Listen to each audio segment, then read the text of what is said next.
They're like, hi. Right. And he's like, yeah, thanks for inviting me. And he's like, why the fuck are you here? I didn't. You just spent yesterday rage texting. Zack, you can see he is fighting so hard to find the words where he's like, I'm proud of you for what you've done. Good for you. Congratulations. Listener discretion advised. Adult language and mature content.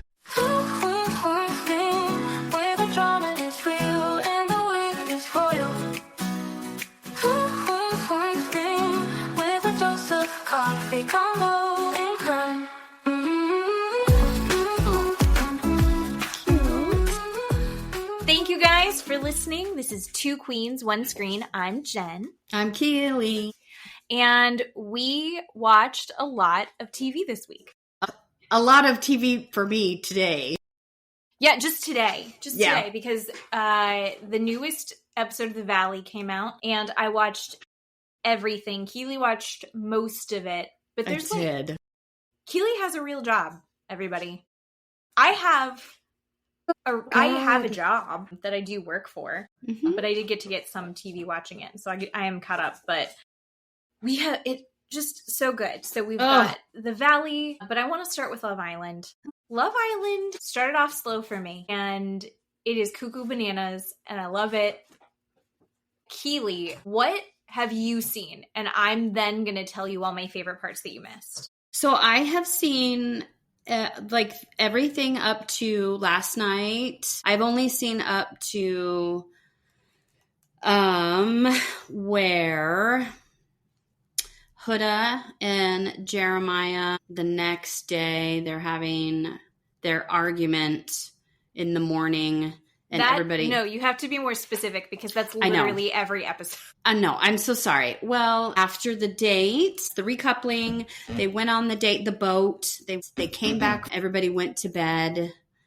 And then they got up the next morning. Huda and Jeremiah spoke in the speakeasy. And then they ended the episode. She had that really pretty black, sexy, fishnet outfit on. Oh, yeah. I mean, it was a dress, but it was basically lingerie. Good for Right. her. And so then Wednesday, they picked up there with them in the speakeasy. Okay. And then they all went back to bed. And Jeremiah and Iris went to bed together. And she was upset about that. They all woke up. And she and Jeremiah spoke in the morning off to the side. And it looked like it was going well because she kind of had her legs underneath him and his legs were over hers and everybody was watching. And then that conversation broke down. In 2 seconds. Yeah, that conversation broke down and she got upset and walked away and walked over to the bigger group. So Austin and Alandria were in the kitchen, and then the bigger group, she walked over to the bigger group and was complaining about the conversation to them, and Taylor and Nick were rolling their eyes and really upset about it. I mean, she will walk around talking shit. I'm going to say it again. It is M. Night Shyamalan, The Beach, or whatever. Time just flies. Oh, yeah. 1 hour is 6 years or something. Yeah, that movie. They are already resentful couple of each other. She's like, well, I need more. And he's like, well, I don't feel like doing that. And it's just nonsense. But she will talk shit so loudly to everyone. So when they recoupled, I loved it. I voted. You told me to vote last week and I voted. And everything I voted for. Good girl. Told ya. But I feel guilty about it now because they broke up, Huda and Jeremiah. Yeah. And Huda looked like someone stabbed her. Yeah. Oh my God. She was crying. Yeah. Just hysterical. Yeah. And then she's like, what does America know? Yeah. America doesn't really know that much other than she's kind of obnoxious. They've married each other in this villa, it seems like, and it doesn't make any sense. They don't need to do it. They should be, I hate to say the word, I just cover your ears. Exploring. They should be exploring. It's ridiculous what they're doing. So I'm kind of over it. But then, they have the dates. Huda she's just a vibe killer. She is walking around, bitching and moaning, calling him a bitch, saying that he's not a real man because he didn't check on her, which he probably should have checked on her. Mm-hmm. But he didn't. And then you go, oh, so we've been doing this for 2 weeks and you didn't come check on me. Maybe I should move on. Instead, she's like drilling down her heels in to make sure that everyone knows that she's upset and that he wasn't good enough and he wasn't doing a good job and he's really hurt her. And then they'll seem like they resolve something. Then she's like, but you hurt me. And you're like, why are we starting at the beginning again? You can't. Okay. Hold on. Yes. All right. I was interrupted and my hair looked so cute. I don't know if I can get my hair that cute. I can't. Can I? Oh, that's way too much. Oh, that's fine. There you go. You got it. There you go. There you go. You got it. I'll just say, brief interruption. The kittens got fixed today. And instead of being drugged up and tired like they're supposed to be, they're fucking whacked out. And they are jumping and attacking everything. And they're like, don't let them move around too crazy for the next 2 weeks. They're parkouring off the walls. I can't get them to stop. But they might be leaving tomorrow to go out for adoption. So if you are in the Central Florida area, feel free to check out Tiers for Tilly and Cricket. But back to who really matters, which is Jeremiah and Huda. Everyone's pissed at Huda. And so when they come to drop another bomb, I love Ariana Madix. She comes back in again, and she's like, all right, I'm going to fuck some more shit up. It's the door. The doors. So I have seen, spoiler alert, I know who goes home. I have seen I have not seen all the recoupling. I just didn't understand the doors. So explain that to me. Okay, so the girls walk behind doors, and the doors all have their names on it. Okay. So each girl is standing behind her door. Okay. And she sends a text message to lock in who is the one guy that it can unlock her door. Each guy, one by one, gets up, and he goes to go open a door. And she's locking or unlocking. And Ariana is announcing whose door he's walking up to. So he's like... Wait. Yeah. So it ended up being Pepe walked up to Hannah's door, obviously, and it was unlocked, so they coupled. Everybody's coupling up. And then... So, like, say if Ace walked up to Hannah's door, it would still be locked, right? It would be locked. Oh, okay. And then he would be single. I see. Okay. So Jalen, everyone it was coupling up. It was couple. Then Jalen, who came in with Pepe, goes up to Olandria's door. Okay. And he goes to open it and it was locked. So is that because Olandria doesn't like Jalen, or Jalen doesn't like... I think she likes him, but she can only let one person. She can only unlock her door for one person. And she had to send in the text, so she doesn't get to cheat. There's only one person that can unlock your door, and if they don't go for your door, then you're single. See. I'm following. Jalen can't unlock her door, and you can see she finally had to choose between Jalen and Taylor. And she's like, oh, you can just see her, like, she's so uncomfortable. It's so then Jalen's single. And then Taylor goes, she unlocks the door for Taylor. Okay, I gotcha. And they're like, I think she's finally decided there's no more love triangle. It's like they've locked that in. It's very sweet. Okay.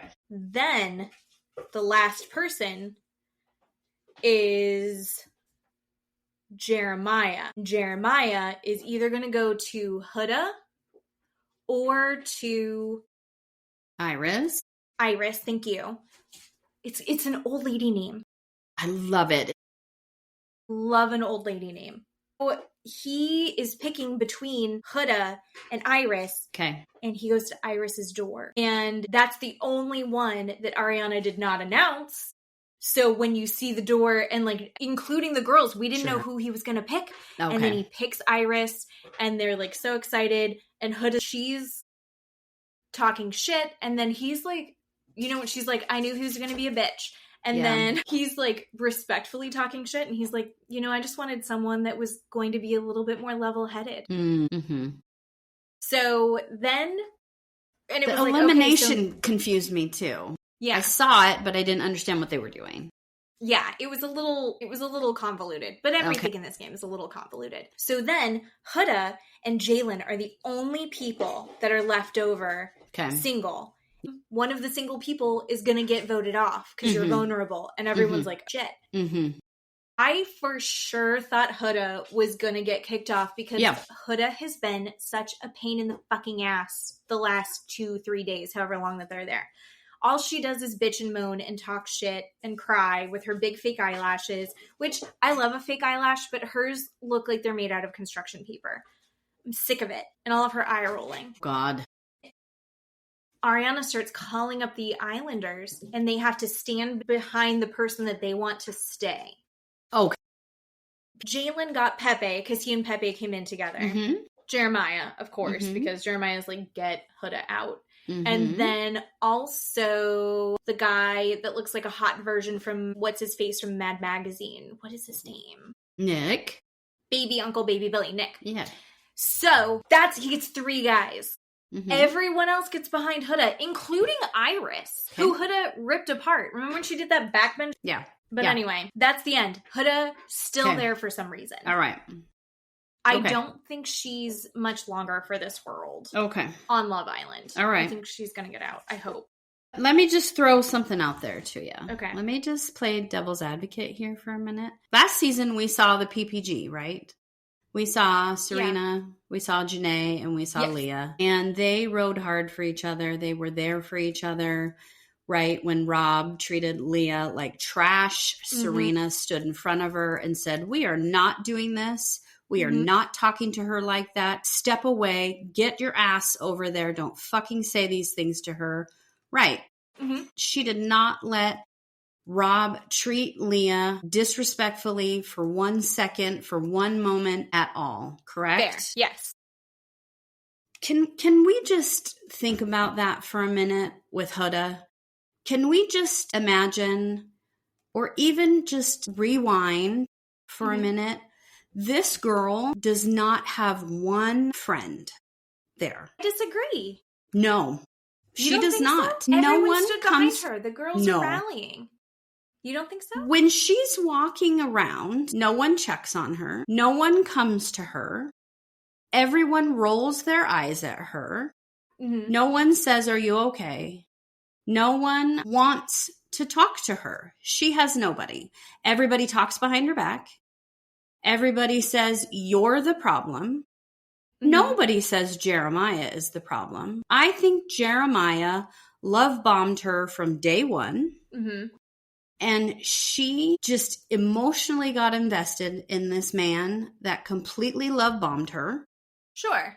And what is she supposed to do with that when he turns around and is like, yeah, I don't really think this is going to work out, which is fair, fair to say.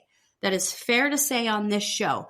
But the girl does not have one friend. No one is helping her out. No one. Everybody is turning their back on her. And everybody is blaming her because she's so dramatic, because she's so out there, and because she is so upset because of what he is doing and causing her reaction. Now she is the problem. This is what I have a problem with. Sure. The part that I feel like needs to be noted in this, though, is when they got uncoupled and he gets coupled with Iris. She's like, what is America seeing? What is going on? And then immediately decided that there's something she doesn't know that he's being shady about. I think you're right where, like, I think he did love bomb her. I don't think he did it in like an intentional, malicious way. I think he's playing the game. And I think that he actually was like mostly just trying to get laid and they really liked each other. I do think that it's kind of shitty that he didn't check on her, but when he walked upstairs to go brush his teeth, she's in the shower calling him a bitch, saying that he's not a real man, yelling about what a snake he is. I mean, so if you love bomb someone and they completely dump your ass and you can't turn around and say, dump her. That wasn't his choice. You can't have a reaction and say, fuck off. I don't think it was fair that she had such an intense reaction and called him names without having a conversation with him when he didn't dump her.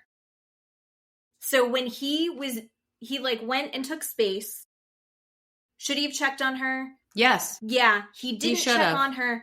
Yeah. That night, before they even went to bed, when he would have been in the same room as he came upstairs to brush his teeth, she's in the shower screaming about how he is a bitch and not a man. And he's too bad.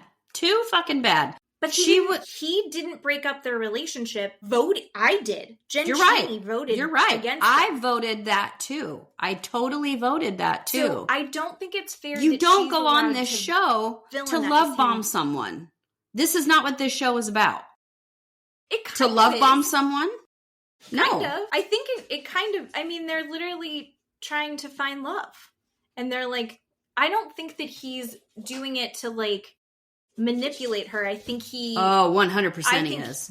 He absolutely is doing that. He is emotionally immature. And I think he's absolutely immature. He 100% is immature. Yeah. Yeah. I mean, there's no way. They all are, which is why the show is fun. Yeah.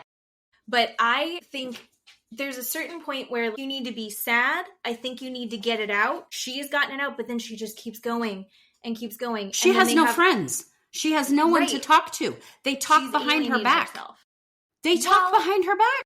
Amaya went and was on her side and very sweet. That's the other thing I got to talk about is Amaya. The Amaya of it all.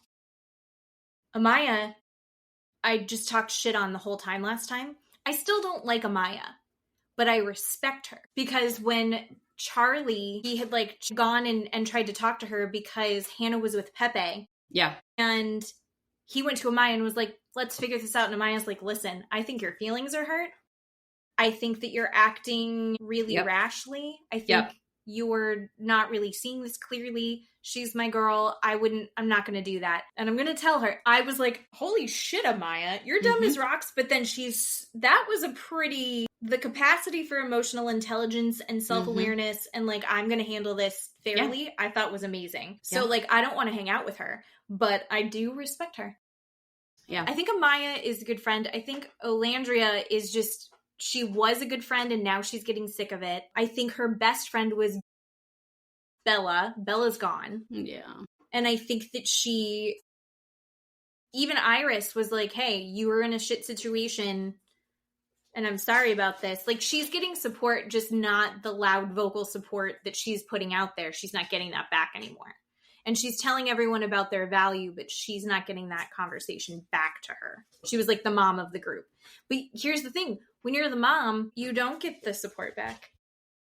Right? Isn't that like the universal truth? If you're the mom, your job is to like mother everyone. And then at the end of the day, you're like, these fucking kids. Yeah. And if all your kids are wasted on Love Island and like making out all the time, are you a proud parent? I don't know. I just don't think it's fair that everybody tells her how horrible she is, but they don't care about her. That's all I'm saying. That's what I watch. I think it's because it got way too intense, and I think they all just want to get drunk. Who fucking cares how intense it is? No, I mean, pull up your fucking panties, pull up your goddamn panties, and go make sure this girl is fine. That's another fucking problem is these producers. No. Yeah. They have no fucking care for her mental status on this goddamn show. She's completely alone, and they're just watching her spiral, and nobody is helping her. Nobody. No. That girl kind of needs to go home. Like, she is not prepared for the nonsense that is this, and the stakes are too high for her. Yep. You know? Yep. And then it's also now her secret's out. Yeah. I don't remember, was it Olandria that was like, I think so. She was like, she's a single mom, and they were like, Austin was like, she's a single mom, and they were like, yeah. Olandria keeps doing the thing that I always do, which is saying the thing that apparently wasn't common knowledge. Right. I was like, fuck. I thought you knew. Never. It's ding dong. Oh.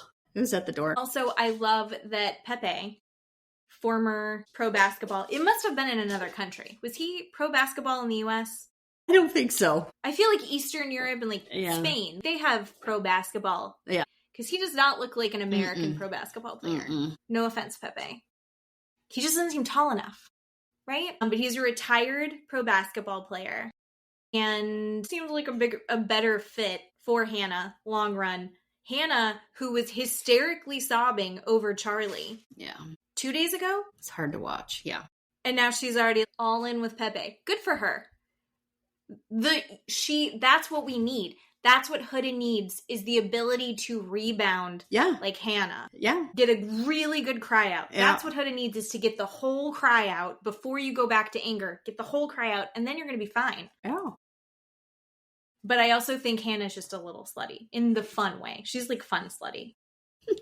So that's what I hope for Huda. Otherwise, I think she's out, because I think she's pissed off too many people. Everyone's too tired of listening to her. She's negative. She's Debbie Downer, is what it is. And Jeremiah's there. Like, at least they were calling Jeremiah out when they did have the conversation with him, where they're like, what the fuck is your problem? Like, of course she's going to be upset. Did you talk to her? Why didn't you go talk to her? Nick, who rides his dick, Nick was like, I think if you were a real man, you would have gone and had that conversation. And then she was sitting there on the other side of the wall listening to it. Oh my God. But so good. So good. Okay. Well, that was 25. Speaking of someone sitting on the other side of the wall and crashing a party, can I just tell you, this episode, the first 2 or 5 minutes, I had the worst anxiety just watching him, just listening to him. I had to turn it off. I had to turn it off and leave and then come back. Mm-hmm. I'm not joking.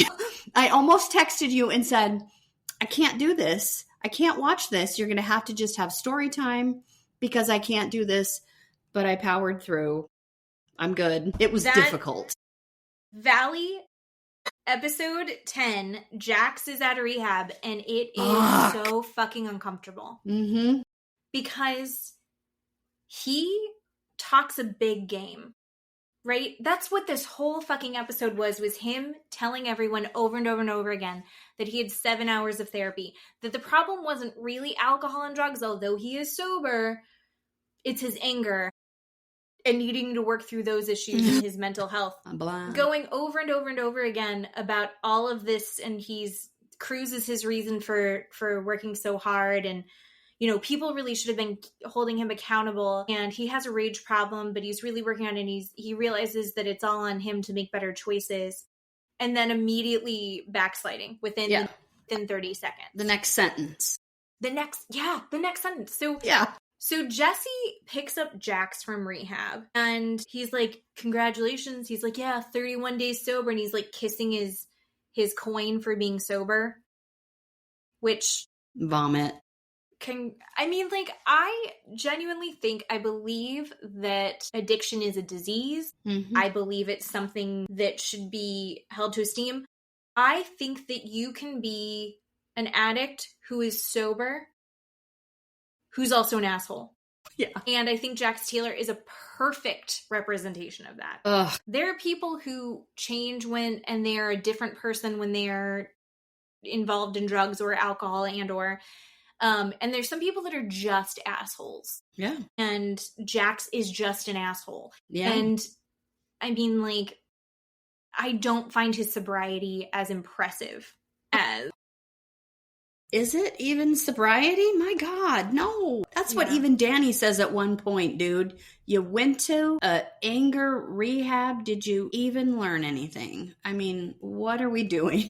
It was just nuts. So he gets picked up, and Jesse and Jax are talking about kind of what his experiences is and how he's going to be going forward. And he's like, it's all about how I handle things. That's what it really is going to be about. It's going to be about how I handle this and how he processed things that he thought he was going to take to his grave.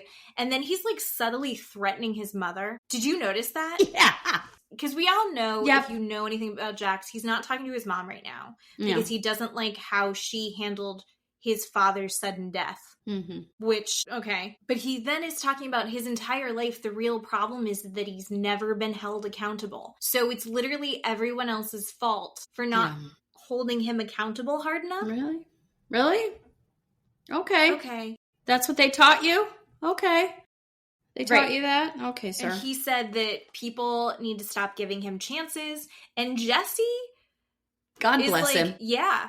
I mean, he's like, you need to start eating humble pie. You're going to be going on an apology tour. It's all about this. And he's like, yep, you're right. I'm going to do it. And then Jesse goes, people are hurting, Jax. And Jax goes, people aren't hurting. People are partying. Like immediately his FOMO kicks in. And he's like, I'm actually the victim here, that everyone got to go do fun things and I didn't get to engage in them. And he's like, and no one visited me. And the party at Britts, like, all of this is really horrible. It's all just this attack on me. How could they do that the day before I get out of rehab? And it's like, well, maybe because it's not all about you. They were making a point to say it's also about Brittany because you're about to get out of rehab. He doesn't get it. He walks into the house that he has not been paying the mortgage for. And they had the packing party. And he's like, well, where's all my stuff? And he looks around the house and he goes, well, I'm definitely taking more than whatever she packed. Because he's looking around going, I'm getting that and I'm getting that and I'm getting that. But then also, he's like, I'm not taking her dishes. I'm not taking Cruz's things. I'm not taking my $20,000 love sack couch. You're married. Right. If you buy a couch for your house that you have with your spouse, I didn't mean to rhyme that, but if you buy that couch, that's not $20,000 love sack couch. Right. That's our couch in the living room. Yeah. Who's making a $20,000, I don't care how rich you are, who's making a $20,000 couch purchase on their own without their significant other? Nobody. Also, why are we name dropping love sack? I know. I remember that being huge in the 2000s, like early 2000s. Right. Is that still a thing? I don't think so. I don't know. think it's still a thing. I don't know. But then he goes in and he's really frustrated that they bagged up all of his stuff. And he's like, oh, so you're saying I'm trash? And it's like, no, it's just literally the easiest way to pack clothes, in my opinion. He also was like, Brittany needs to put this house on the market immediately.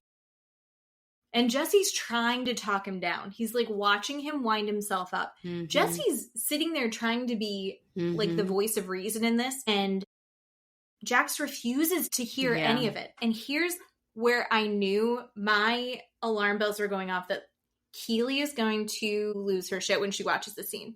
Yeah. Keeley is going to be so angry because Jax is like, what woman needs a house that has 5 bedrooms? She's a woman. Yeah. You don't need 7 bathrooms as a woman. Yeah. She needs a little house as a woman. Yep. I was like, what the fuck? What does that have to do with anything? What are you talking about? Yeah. What, as a woman? Like, my vagina needs several bedrooms. Like, how dare you? And bathrooms. Excuse me. So many bathrooms for my period. How dare he? And then he also says that he paid off the mortgage already. Which we all know is a lie. Which we know is bullshit. Fire. Oh my God, fucking Jax. So he's just like spinning himself up. And then Jesse, as he had been trying to be the voice of reason, then goes, well, I am on a TV show. And he goes, just so you know, I am having a party tomorrow. And Jax is like, cool.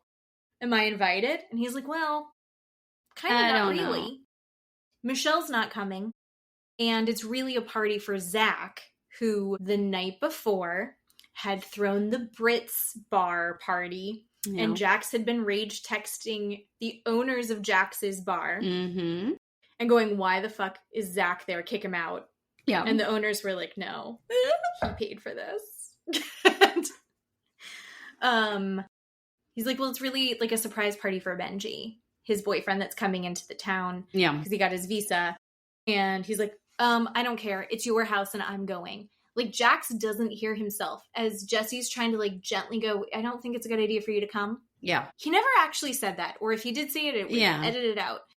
But Jax decides that this is the hill he's going to die on. He's like, no one can tell me not to come to your house. Apparently not even you. Yeah. Oh, my God. Like, that whole scene, Jesse was so uncomfortable. He was so uncomfortable. It's like scratching his neck and looking around, pulling on his collar. Yeah. Yeah, no, Jax is insane. I mean, we know this. Why are you're so full of rage an hour after you get out of rehab? Oh my God, yeah. And you're making these very bad choices immediately. Immediately. Oh. Terrible. Well, so Zack then gets Benji from the airport. I just have to say it again. Benji's the fucking cutest thing on that TV. He's so adorable. I mean, he's a good-looking guy. Yeah. And Zack is really good-looking. Zack's very photogenic. Oh my God, yeah. And those two together in a picture, I love it. I love it so much. And as he's on his way to the airport to go pick up Benji, and important topic again, picking up family from the airport, picking up friends, loved ones from the airport. For Zack, shows that it's true love. If I'm willing to pick you up from the airport during rush hour traffic, that shows that you mean a lot to me. Like I said, unless you're coming in town to visit me, the chances of me being willing to pick you up are very slim. Yeah, no. I'm not gonna do it. In most cases, even Matt will be getting an Uber to the airport. Like, I'm not driving you to the airport. Oh, yeah. Especially we don't if it's early in the morning. Steve and I don't do that to the airport business. Fuck that. Absolutely not. Bye. No, thank you. I'll wave to you from the window. But they're also talking about the fact that Jax may be coming to the party later. And Zack's talking shit, rightfully. Mm-hmm. Little did we know how fair it was that he was talking shit. And Michelle's saying, you know what, you need to give space for the possibility that Jax has changed. That Jax is making changes, that Jax is making an effort to do better. We need to give him the space to do that. I would have never said that. Nope. Never would have. Nope, I wouldn't have said that. But again, I think that you can come out of rehab. I think that you can make positive changes in your life. Yeah. I think you can be sober, and I think you can still be an asshole. Yeah. There are plenty of people who are addicts, who are not, who are good people, and who make terrible choices while they're on drugs, but then they come out of it and they make better choices and they're a better full person. Jax is not one of those people. I don't know why we keep pretending like he might be. Or people keep thinking he's going to walk in a different person. Right. Why do you think that? Just because he hasn't paid for rehab before? Oh my God. Then before the party, we also get a cute little scene of Aaron and Michelle at Aaron's house, which is so cool. I think Aaron has one of my dream houses because it's like this very old, like 1920s style bungalow. Yeah. And he's got this cute little yard. And how disappointed were you to find out his dog's name? What was it? Kilo. Everything is about cocaine with this man. Maybe that's why his eyes are like this. They are so buggy. Huge. So buggy. Yeah. I'm just going to skip ahead. They showed us in the like little sneak peek for next week. Yes. That Jesse confronts Aaron and he's like, did you ever do anything with my wife when we were married? So bored. And they just show his face with his big old eyeballs. And it's like, if it's edited so well, because if you hadn't really seen the show, you'd think that this guy's like terrified and in shock because he looks like something from Beetlejuice. But it's just his face. Yeah. That's just what his face looks like. He's probably asleep in that shot. We don't know. But Aaron does seem like other than his weird fetish with cocaine culture that he's used for his honey and naming his dog after, he seems like a good guy. Yeah. And they're talking about how sweet he is with Isabella, and Michelle's like giving him cute little, like, you could propose to me and then we could move in. Isabella wants to have a yard to play with your dog in, and that was very sweet. And then he's checking in with her about her mom, and treatments are not going well. So this is her second round of chemo for stage 4 colon cancer, and her body's just deteriorating. I think Michelle is incredibly strong. Yeah. I mean, you see her start to cry, but she's just like trying to be like solid for her mom in there. And she's like, I wanted to take Isabella for a week to go spend time with her grandmother, but Jesse said no. Yeah. And it's like, how the fuck do you say no to that? Yeah. Ugh. So that was very frustrating and upsetting. But we do get into that a little bit more at the party that they're going to have later on. But that night, Jax throws himself a party. Like a man party. Bro time. I believe that there is an epidemic in this country where men do not have enough friends. They used to have like clubs, and they used to have, they used to all have to work together and actually be like involved with each other, right? They all worked the fields. Oh my God, doing like barn raisings. I don't know. They were in church together or something. Whereas like now men don't have a lot of friends. I think my dad has one, maybe 2 friends, and he only really likes one of them. Right? Well, yeah. Except for Steve. Steve is an anomaly. Steve is friends with literally everyone. Steve has friends. Well, Steve, like I said, people like him. I don't know that he likes them back. That's the problem. But Matt has, like, a couple friends, but, like, they talk twice a year. And you're like, but I talk to you for, like, an hour before and an hour after we do this podcast, and we're posting all week. Like, there are people we check in on, but men don't have that. But then, this party, I was like, men shouldn't have friends. Oh my God, like, exactly. Man friend party. Gross. I was like, this is so This wrong. is why. They shouldn't be in the same room together. This is horrible. Horrible, yeah. So everyone starts showing up at this, like, steakhouse restaurant. Mm-hmm. And Danny is there, and then so is Jason, who, you know, last we saw, they had kind of squashed it, but then they got into the weird fight at Britts' party because Janet was being an asshole. And Jason walks up to Danny and goes, hey, I got your text. You and I aren't good, but we're here for Jax tonight, so let's keep it civil. What? Oh, I know. I stopped. I hit stop and went, wait a minute, what? And I rewind and I played it again. I thought, oh, okay. Wait. Danny sent a text apologizing for going hard at Janet. Yep. Which I honestly think Janet deserved. He christened it, though. He didn't quite have all the information. He was like, so you guys are good? What about you and Melissa? Are you and Jasmine? What about you and Jasmine? And it was like, no, they just had the talk. Shh. Yeah. Okay, we don't need to. Danny. I know. This would have been good 24 hours ago. Right, right. Now. And Danny's like, I said sorry. And Jason's like, it was too generic. You didn't even know what you were apologizing Okay, for. Janet. First of all, not that many people are good at apologies in general. You and I have discussed this. Second of all, I didn't think it was that intense. And Janet was walking around talking about he's grabbing asses. He grabbed an ass. A year ago. He apologized for it. 3 times. 3 times he apologized. Yeah. And he went to marriage counseling because of it. Like, if that's not making amends and taking them out to dinner and going, I want to hear everything you have to say, I'm so sorry. I don't think Danny could do anything else. But they're never going to let it go to just, like, hold it over him forever. Yeah. So it's bullshit. Jack shows up and they all sit down and they're all ordering, and Jax gets, like, a Diet Coke. I was like, proud of you, Jax. And he makes this big show. And you find out that he went and got a haircut. He went and got his Botox done. Jesus Christ. When you get out of rehab, if the first thing you do is a haircut and Botox, there's something issues. He tells everybody that he wants to be held accountable. He makes it everyone else's job to keep him on the straight and narrow. Immediately, yeah. I need you guys to keep me out. Hold me accountable. They're like, so you're sober and you're gonna not drink anymore. Does that mean you're not gonna tie one off at Jax's bar anymore? Jason was kind of aggressive. Yeah. In a bizarre... What is going on with Jason? It's not Jason anymore. It's Janet. It's not weird. Jason anymore. It's very odd. Mm-hmm. This, like, quiet, like, laid back, even-keeled guy is not... He's so different than what he was last season / the very beginning of the season. It does not make sense to me. Jax explains that while he is sober right now, he doesn't think that his problem is actually drugs and alcohol. What it really is his anger.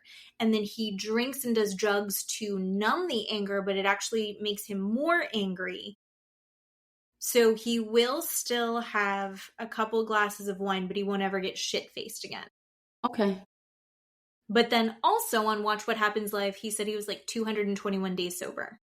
Something like that. Nobody believes that. Well, apparently he's getting randomly drug tested, which he doesn't have to do legally. Just so everyone knows. Like, legally, they can't take away his phone legally. Also, legally, he doesn't have to be drug tested, but he's willing to do it. So Brittany will randomly drug test him. Mm-hmm. So Easter, she made him take a drug test, and he passed the drug test, so he was allowed to hang out with them during Easter. Okay. He starts kind of going after Danny for going to the Britts bar. And he was like, it was a real slap in the face. And Danny's like, I didn't do it. I didn't put that thing together. Yeah. I didn't wear the Britts shirt. Yeah. I felt like that was too far. I was just going to go. Yeah. I was there with my wife. I'm being supportive of my friend. It's a party. Obligated to be on camera for a certain amount of hours. He's like, what the fuck? Why are you so angry? You're coming after me. You're saying that anger is the thing that you've worked on. And he is just attacking Danny. And then he's like, so guys, how was Santa Barbara? And then they do a montage of all of the shit show that Santa Barbara was, which was fun. Then they're like, yeah, it was good. It was really nice. The weather was great. It was beautiful out there. And he's like, really, what about those hidden bottles of tequila? He's trying to throw Danny under the bus again. Mm-hmm. And he's like, I'm just happy that there's other people who have issues too. Mm-hmm. And then he starts digging into Danny about Danny has a drinking problem. And then we've got Jason across the table going, yeah, no, you were blackout drunk. And he's like, I was not blackout drunk. He was drunk and he had had more than 2 ciders. But he wasn't blackout drunk. He wasn't out of control. Mm-hmm. He was free with his words, but I don't think he was belligerent. Yeah. What the fuck? Why is everyone coming at Danny? Yeah. I think it's because Janet/Jason told Jax to do it. Yeah. I don't know. But why are they slipping Jax information to sit there and make Danny look like a monster? Yeah, because they hate Danny. Yeah. And then there's more conversation on Watch What Happens Live about it. They did the work the polls. Mm-hmm. Whose side are you on, Danny's or Jason's? And overwhelmingly, they're on Danny's side. Yeah. And Jax is doing the exact same shit that Jason and Janet did on Watch What Happens Live, which was, they were like, well, you don't know. Just wait. Well, maybe more information will come out. Talking about. Do you know that Danny and Nia have quit the show? I think that's real. They put it on their Instagram. Is that not real? I don't know. I don't know that that's real, but okay. Was that a lie? Because I'm not seeing anything. I think it's a fib. I think it's a Janet plant. Fall for the shit. See, this is why I have to be very careful about the media that I consume, because I fall for it every fucking time. I thought that Jax had been fired. I thought that they had quit. I thought that Casey Anthony was nice. Oh my God. I fall for everything. Oh my God. Okay. All right. If they do decide to quit, I totally get why. Oh, yeah. For sure. I mean, I will miss them because I think Danny's funny. I think Nia is a goddess, sweet baby angel.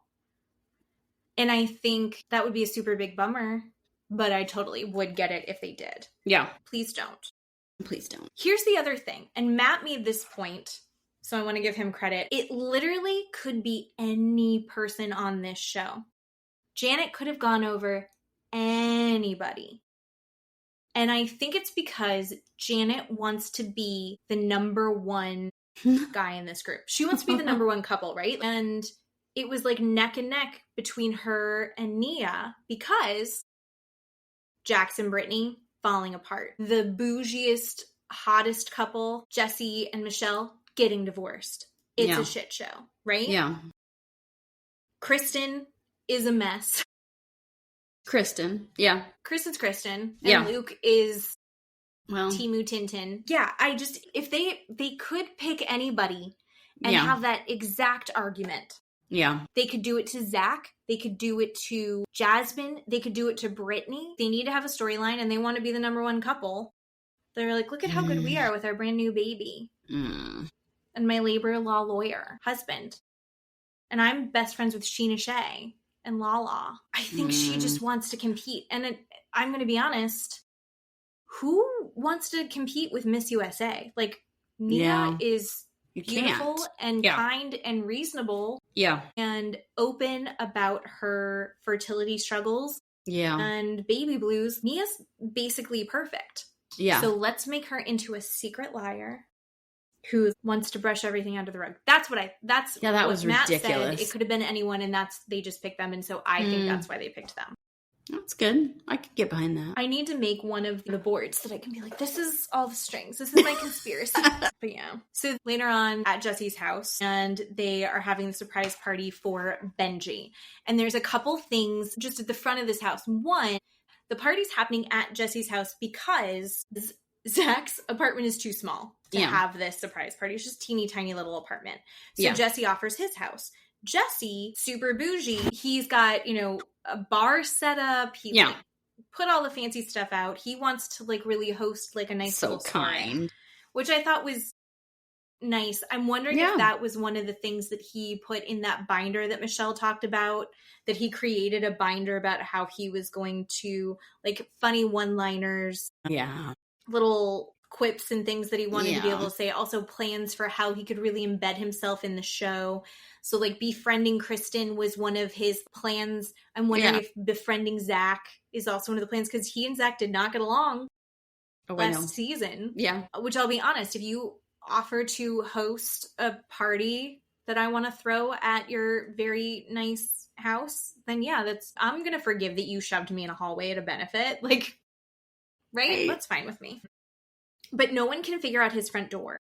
I loved that so much. And then in the after show, he's like, why is everybody grabbing the balls? Yeah, it's this very old door that it's got these big balls. It's like French doors, but then it's also Spanish colonial style. Of doorknobs. Wrought iron all over it, or brass. Yeah. But then there's a normal door handle underneath. So you can actually lock it, because it's an old house. Nobody can figure it out. No, we watched couple after couple pick the wrong doorknob. Again and again and again and again. Yeah. Just everyone's fondling the doors and getting very frustrated. Yeah. Yeah. And Michelle made a cute sign with balloons on it that was like, surprise, Benji, welcome to the US. And Zack was so mad. When Zack shows up, they all go into the backyard for the surprise party, but then Michelle's an idiot and forgot, like, put the sign up for right when he walks in, so they have to walk through the house. So he sees the sign before he sees everyone yelling surprise. Yeah, yeah. Which is kind of a cute. That's funny. That's funny. Like, in the moment, I would be pissed off, but then that becomes, like, a cute, funny thing. And then I wrote, Nia pulls Janet for a chat, like on Love Island. Can I pull you for a chat? Oh, fuck. Janet was like, yeah, of course. And Nia just immediately, like, very calmly. Oh my God, she's so good at that. I'm not good at that. Poised. And she's like, I would like some clarity on what's going on, because I'm hearing that you're still saying things. Yeah. And Janet calls Danny horrible. And you saw that hit Nia in the eyeball. And she was like, horrible. Horrible. Really? And she's like, yeah, he's blackout drunk. He's got this horrible drinking problem, and you're not willing to acknowledge it, and you're just sweeping it under the rug. And she's like, you're throwing this shit around. You need to watch your mouth. You need to be thinking about what you're saying and who you're saying it about. You need to stop with this. And she's like, you're trying to bring a bad light on my husband, and I don't understand. And Janet's like, I'm just telling the truth. She has done this multiple times when people go and, like, let's talk about this. When she's confronted, she sits there and, like, digs her heels in until someone goes, this is fucking exhausting. Fine. There's some truth to it. So fine, I'm willing to say this, and I'm sorry that I reacted and called you a fucking bitch or whatever. And then she's like, I know I'm kind of a fucking bitch sometimes. Sometimes I'm a Karen. I am a little entitled. And then they make up and it's nice. But Nia's not doing that. No. Nia's like, you're crossing a line and you need to stop. And Janet, I think, thought that Nia was going to come and go like, hey, can you please stop? Yeah. Please.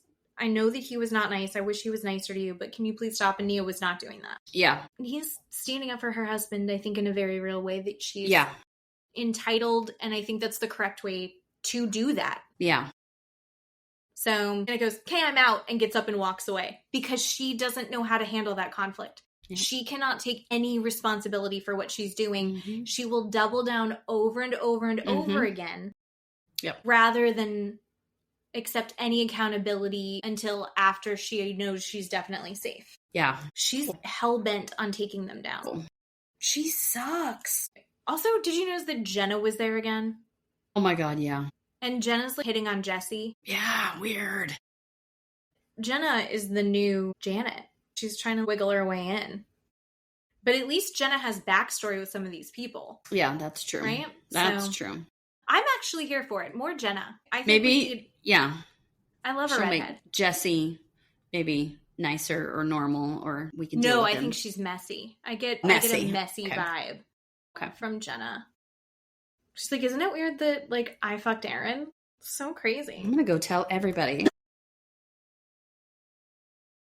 And then the king of FOMO shows up at the party, and he's fashionably late. Gross. So he could make a big entrance. Ooh, boo.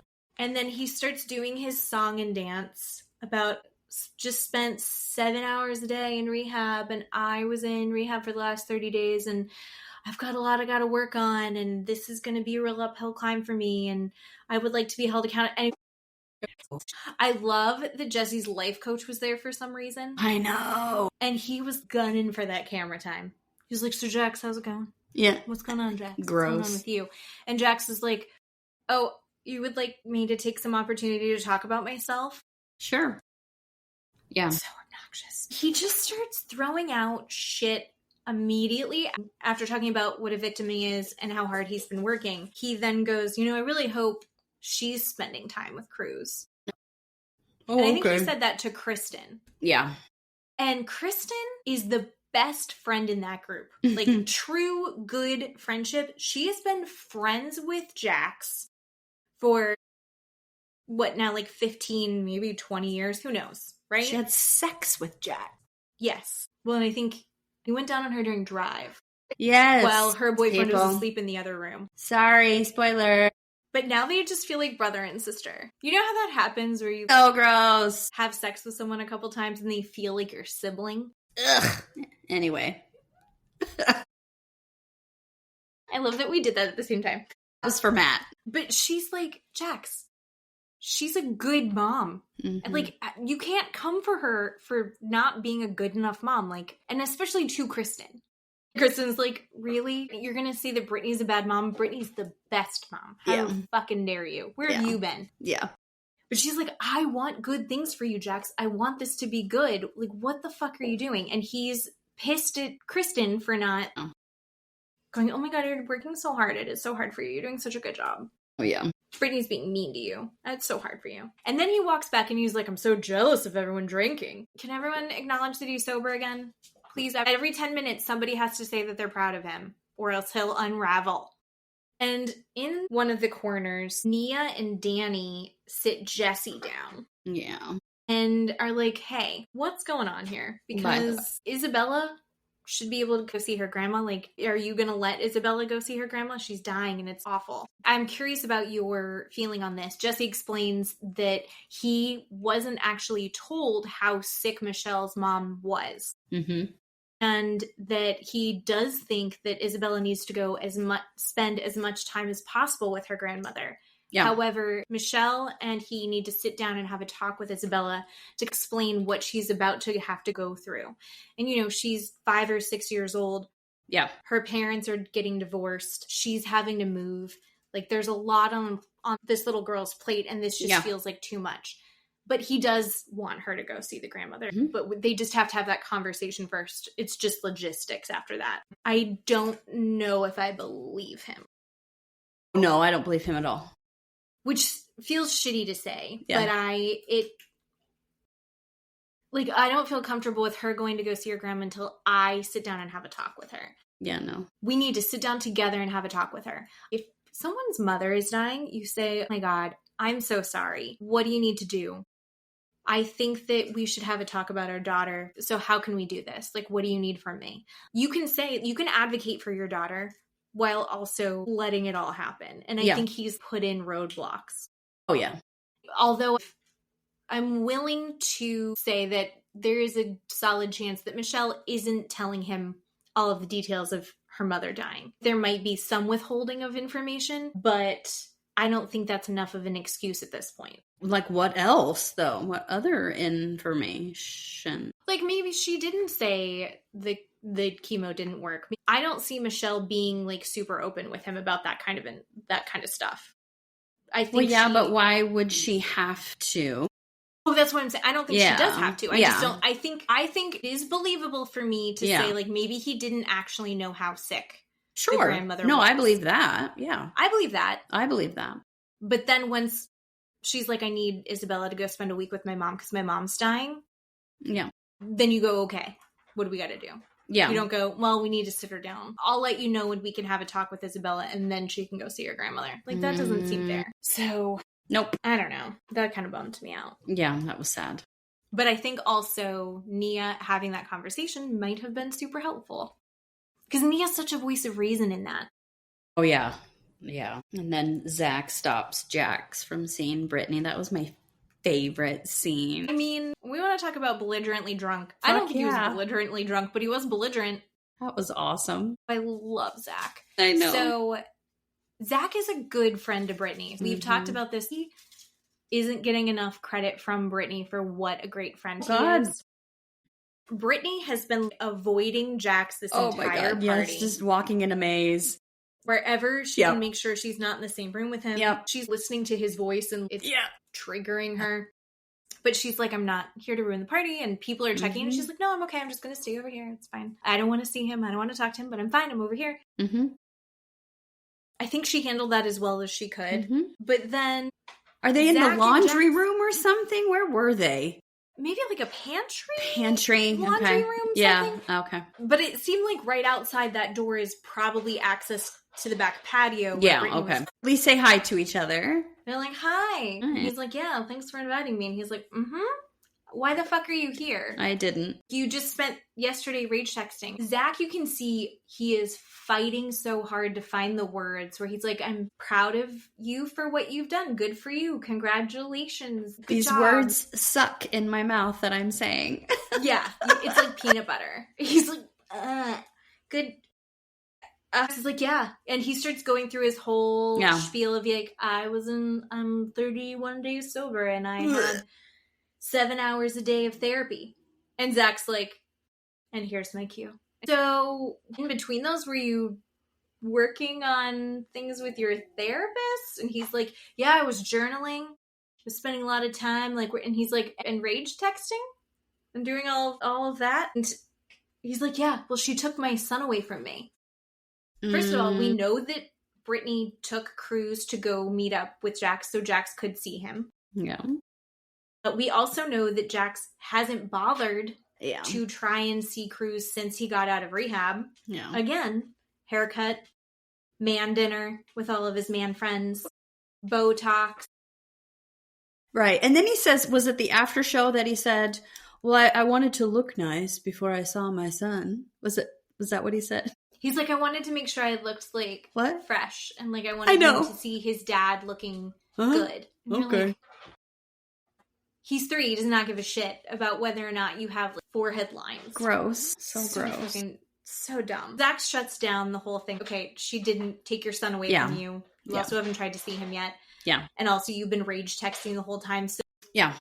What work actually got done from whatever random rehab. And he's like, actually, it was a beautiful rehab. And he's like, yeah, but it was a fucking resort.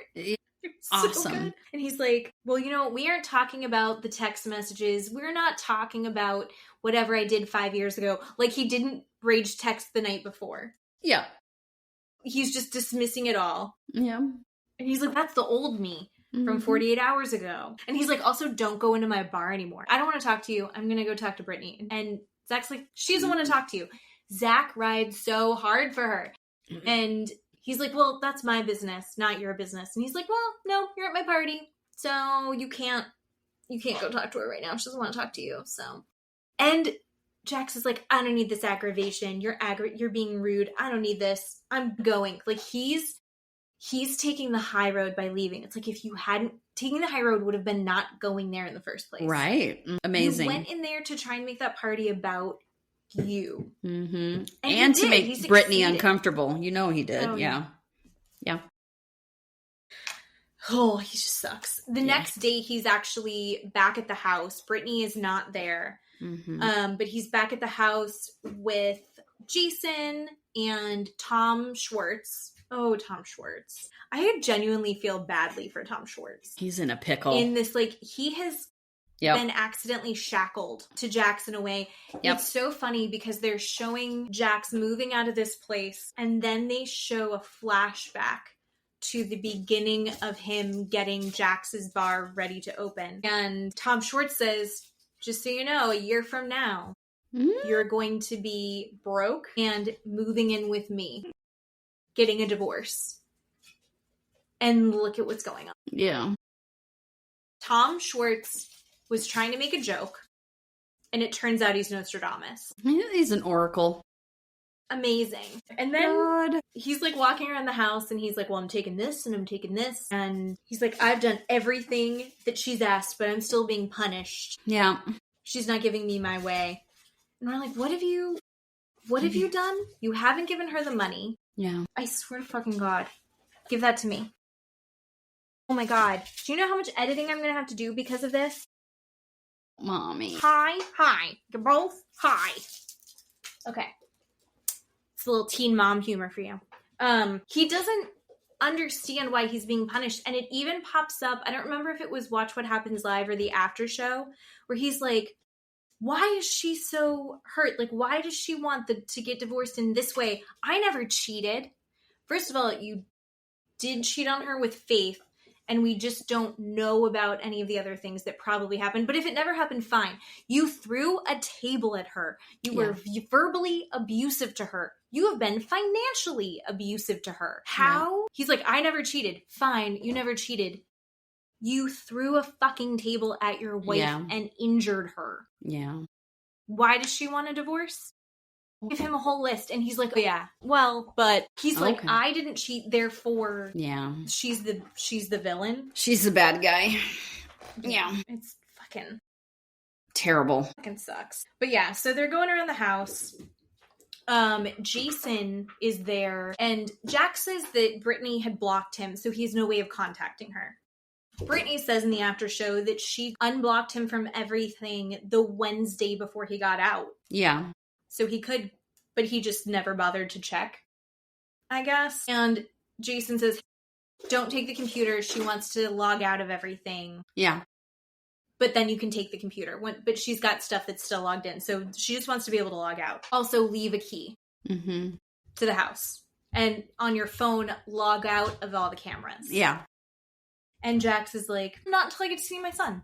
My lord. And Tom Schwartz and Jason are both like, no. Come on, dude. No. Just say okay. And I think, was Jesse there too? He's like, I thought you're supposed to be eating humble pie right now. Yeah. It's like, this is where you chill the fuck out and you say, okay, and you do what you're supposed to do. And he's like, that's not fair. I shouldn't have to still be in trouble for X, Y, and Z. So he's, even in that house, he's like taking shit. He's deciding that he's going to hold stuff hostage until he gets his way. And he's like, she's punishing me. And it's like, no, you're not doing the bare minimum. Yeah. You were supposed to be on apology tour. You're supposed to be making things right. And instead, and he's like, I'm a control freak. I had control issues. And it's like, okay, that doesn't make it okay. Yeah. It's like, for some reason, he thinks that he owns that he was doing drugs. He owns that he was drinking. He owns that he was being manipulative. Therefore, it's a wash. If you continue to do awful shit, that doesn't erase it. Yeah. I don't understand how he thinks that he is in the clear. I know. That's a narcissism for you right there. That's what that is. Yeah. Brittany says it took over a week before he asked to see Cruz. Oh, yeah. It was like 10 days or something. She's like, I've never kept him from him. And then Jax is saying that that's not true, that Brittany said that she wasn't ready for Cruz to be with Jax yet. And no one believes that. No one believes that. We watched Jax live for over a decade. Yep. Brittany doesn't lie. Nope. We have not seen her get caught in a lie. No. This fucking sucks. Yep. And all he does is talk about, I was a terrible husband. I'm a great father. I was a terrible husband. And you're like, no, I don't really think that that's true. Yeah. And he keeps saying that Cruz is his reason for everything. I think Botox is his reason for everything. A little bit. Your haircut is. Yeah. It's just icky. And it's also a bummer that, like, Brittany's sitting there getting called a liar, getting told what a villain she is in this divorce. She's literally like, I want you to get drug tested, but you can still come over. Later on, you see Brittany come to the house and you see all the stuff. Janet has actually brought the computer. Brittany's walking around the house. She had turned all the photos of them together around, which is petty. Fine. He went around and turned them back around the other way. Mm-hmm. And then he also had thrown away a bunch of her stuff, including this giant framed picture of Cruz and her father with a Cruz on his shoulders. Why did he throw that in the dumpster? What a butthole. Yep. That's like, his son's picture. It has That's nothing. his son with his grandfather. Like, why are you being a dickhole? Yeah. Janet's trying to kind of be there and be supportive. Brittany does tell her, hey, I did file. Janet's very proud of Brittany. Yeah. Yeah. And then Brittany's like, do you want to know something funny, though? And she explains to us that Jax has a burner account. Yeah. Named Frank Drennan, where he goes online. Jax has been using a burner account to comment and get in fights with people online. So anytime there will be a post about Jax, he'll go in and talk himself up. So someone was talking about how he got out of rehab and he's turning over a new leaf. And he's like, this guy is a legend. Well, Jax wrote that he's a legend, but on his burner account. And he'll also get in fights with people. And so then people respond to him. And somebody was like, yeah, in his own mind. And Matt clocked it instantly. As we were watching, Matt's like, oh my God, from Naked Gun. That's funny. Did you know that? Leslie Nielsen's character? Except for the fact that that's not the character's name. No, and it's spelled wrong. Yeah, it's Frank Drebin with B's. So the whole thing's wrong, which is delightful. Yeah. Janet explains that she does also have a burner account, but you do it to lurk. She says it's you look and you don't touch, like the strip club. You look at all the things, but you don't engage in any of it. I just think that that's fun, and it makes total sense to me that he would do that. The best part of all of that was that he also had accidentally been DMing Brittany from the burner account, which is how she found out that it was still active. Jax. It just tracks 100%. Then you have like a quick little Danny and Nia moment, which I want more of these, honestly. They get all their kids down for a nap. I had twins, and getting them both down at the same time was like a miracle. Henry just didn't sleep. Sam, actually, to this day, when Sam goes to sleep and he passes out, because Henry was so fucking loud all the time, Sam can sleep through anything. Henry had night terrors for years. Would not awake, walking around the house screaming, hysterically screaming and crying. And Sam's like he can sleep through anything. I think it's actually something that later in life he'll appreciate his brother for, because he can sleep through anything. But they get all their kids down, and then one still escapes. They're like, fuck. And Luke shows up. So Luke is planning a trip to Maui for the group. However, Detective Doty, he needs to keep out of this. So he is asking very sweet, pious, honest Nia and Danny to say that it's their trip. And they're inviting everyone. Yeah. And then, so he can throw Kristen off the scent so that he can propose to her on this trip. Yeah. And they're very excited. I actually like them as couple friends. Their lives are so different, but then they have found these very specific things to connect on. I actually enjoy watching their friendship. It's very cute. And I think Nia is a very positive influence on Kristen. Oh, yeah. And then the end of the show. You've been served. Oh, yeah, this is for my podcast. It was such a weird reaction. I mean, I've never been served. But Jax is in his new place. He's showing Tom Schwartz around. As they're hanging out, the doorbell rings. Jax goes to the door, and he's like, Jason Couchy? Yeah, you've been served. And he's like, oh yeah, I know. And he's telling the guy that served him. He's like, I know what this is. It's from my podcast. I know. And you're like, okay.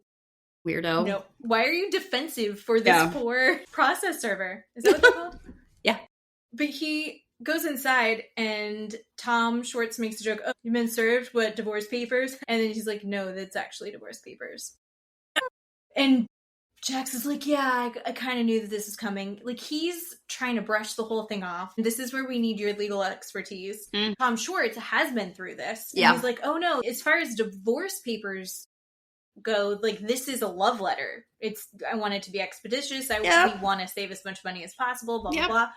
And he's like, okay, great. Yeah, I want it to be like how it is for you and Katie. Yeah. And then he's like, yeah, I mean, the custody part's rough, but like beyond that. And he's like, why? What does the Jax didn't even look. Tom Schwartz can flip through and understand what's going on. Jax has no idea. Tom Schwartz, people. Tom Schwartz is the one that he's looking to for information on this. Right. Hello. And Tom Schwartz is like, the custody part's rough. And Jax keeps comparing their divorces in the after show and on Watch What Happens Live. But he's like, yeah, I want it to be like with him and Katie where they're dropping off the dogs. Stop comparing your child to the dogs. To a dog. It's not the same. No, sir. It's not. No, sir. But in the after show, and then also on Watch What Happens Live, Jax talks about how he was surprised, but he wasn't surprised. If she hadn't filed, he was going to file. But the way that she went about it, and I'm going to be honest, that kind of triggered me.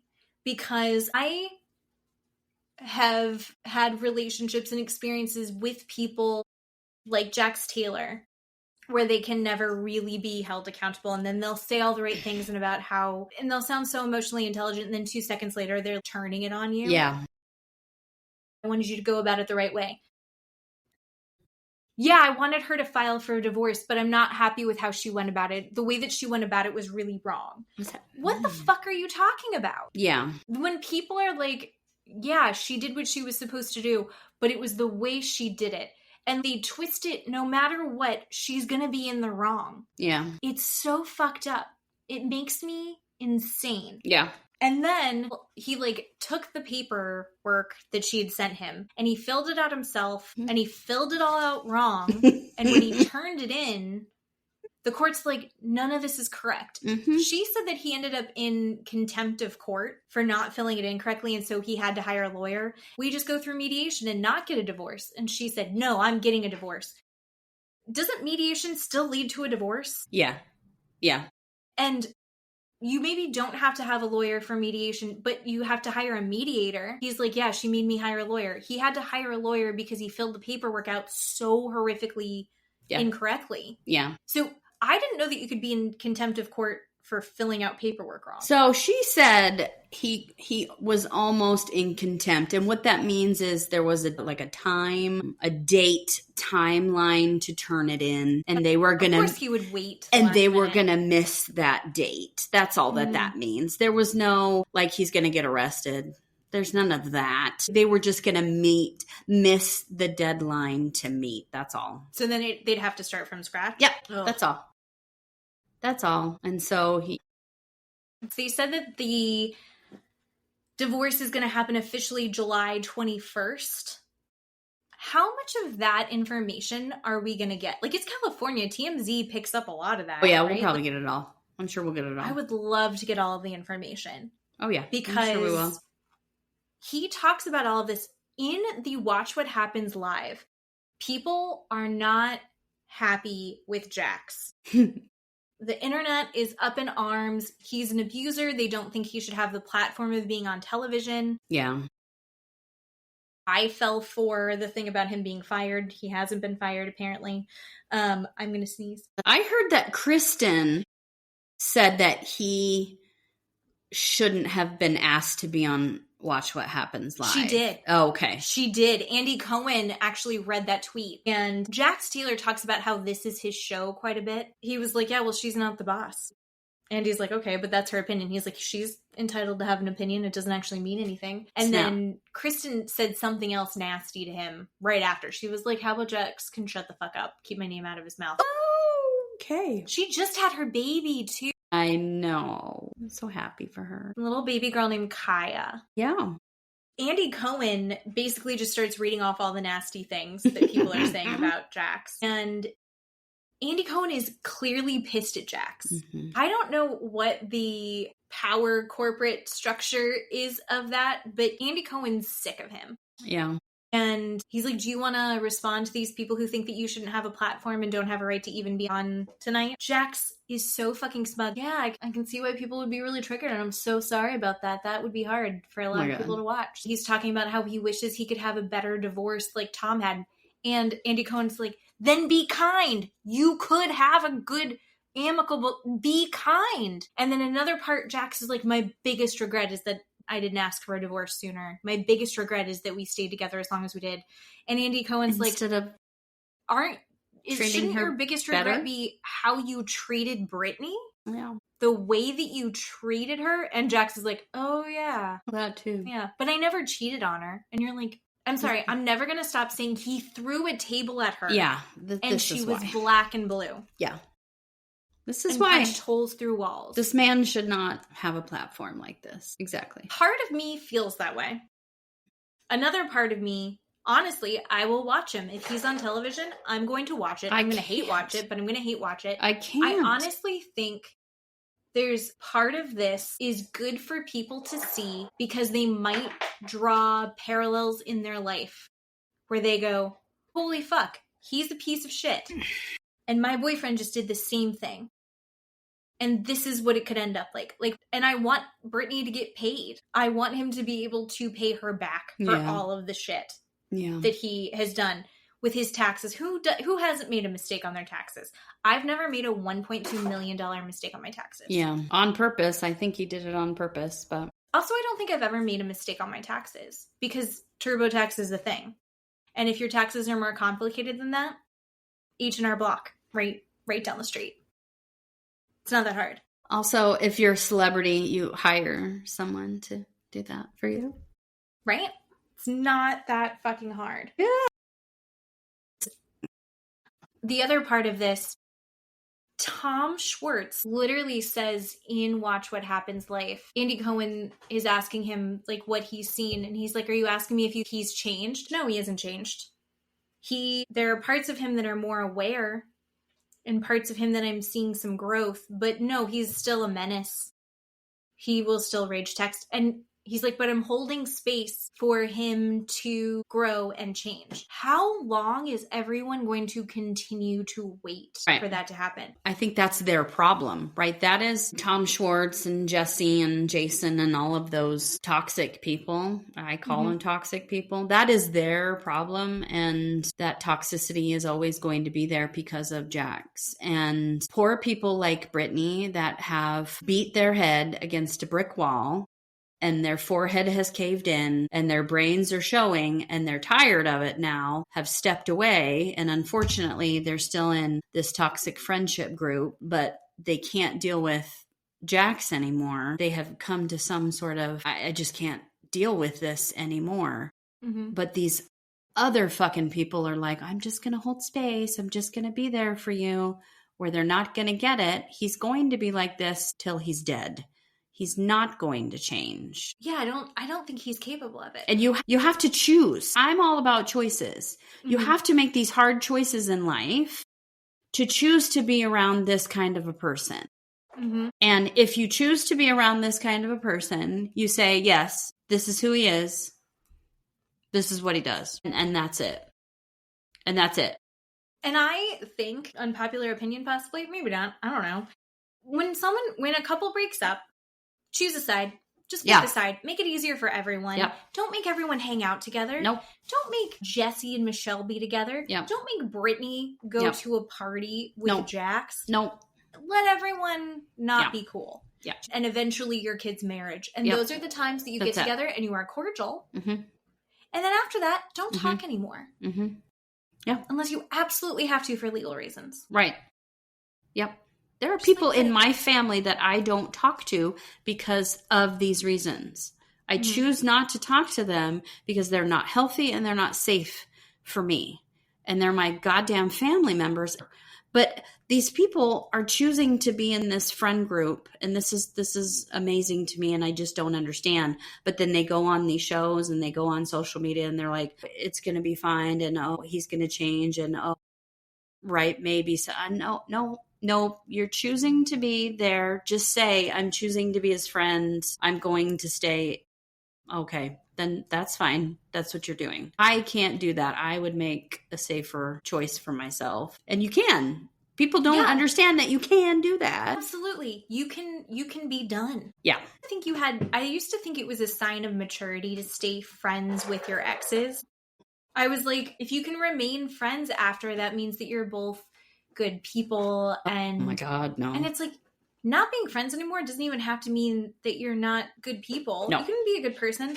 Don't fucking talk to me though. Yep. No. I mean, you saw that text I got. Weird. Yeah. No. Matt was sitting next to me and I was like, look! So speaking of banging a head on the wall and gruesome bloody gore everywhere. Oh my God. Do you want to do some true crime story time? True crime story time. Oh my gosh. This story was so crazy. I'm so glad that you made me watch this. All right, so let's talk about episode 3, final part of the Mortician. Oh my God, the Mortician. Yeah, well, they picked up right at the death of our Tim Waters friend again, because they're just all convinced that David has murdered this poor man. So they're talking about it. But they also say, yeah, we think that David Sconce has murdered another person named Ron Jordan. And let me tell you, I know you're quite younger than I am, but when they showed this picture of this guy named Ron Jordan, and yes, he was in a black and white picture, and he had long hair, and this kid was 25 years old, but he looked like Leaf. What's his last name from Garrett? the 70s? Leaf Garrett from the 70s. Did you think that too? I thought he was really hot. Very cute. Anyway, so they talked about the death of this gentleman named Ron Jordan. And this kid used to work for David. He used to transport the bodies for the Lamb Funeral Home for cremation. So Ron used to, I guess, see what David was doing with these commingling of the bodies and removing of the organs and stealing the gold from the teeth. And he was very uncomfortable with it. And he finally told David, hey, look, I saw nothing. I see nothing. I don't know what's going on. I will tell nobody. I promise. I really won't say or do anything. And after all of this, they find Ron dead, hanging. And they say it was from suicide. But nobody believes it. Nobody believes that this kid would commit suicide. He was well educated. He had a very cute girlfriend. And nobody believed that. They all believed that David killed this kid. So Ron said, if anything happens to me, you got to take a look at David, because I'm a little scared of him. And he knew that I knew stuff was going on. But then they asked David if he knew Ron, and he was like, yeah, I knew this kid named Ron. I didn't have a problem with him. He used to work for me. I found out later he was gay. I didn't really care he was gay, but then, I just wouldn't bend over and tie my shoes in front of him. And I was just like, what an ass. Like this, whatever. Who says that? I mean, this guy was gross. Yeah. Right? What like, kind of as it is that? So. But it was like, part of me was like, dude, it's 2025. But also, he's been in prison. That's true. Since the 80s. That's true. Well, anyway, yeah, they asked David about it. He's like, I didn't do it. I didn't kill this guy. I don't know what you're talking about. So then they cut to all these news stories about David and his family. Time magazine did a story about him and his family. They asked David about these news stories, and David said, look, I was, me and my family were sensationalized. These story headlines, they called our family Hitler. Yeah. Well, they did I didn't quite understand that reference. Yeah, I didn't. Well, because they were burning bodies. I guess. Yeah, maybe. And stealing their body parts and things like that. Yeah. I loved that they did a reenactment. Oh my God, yes. Was it 60 minutes or 2020 or something? It was terrible. So, made for TV movie. Reenact. Yeah, he went on TV. He, at any point, he would say, look, I'm innocent. My family's innocent. He was always going on TV doing all of that. Yeah, Hitler Mortician and Hitler Crime Boss and all of these stupid things. So then he said they had, in 1988, they did their preliminary hearing. I don't know if you know what a preliminary hearing is. No, I mean, kind of, not really. So this is interesting. A preliminary hearing is to find probable cause. That's it. It took 6 months. They did this hearing for 6 months to find probable cause. It wasn't a trial. They did a 6-month hearing to find probable cause. They called 99 witnesses to find probable cause to bind this case up to the district court, because they wanted to find probable cause that these people had committed a felony. That's what a preliminary hearing is. I feel like that should be kind of open and shut. If it's not even the full, right? Yes.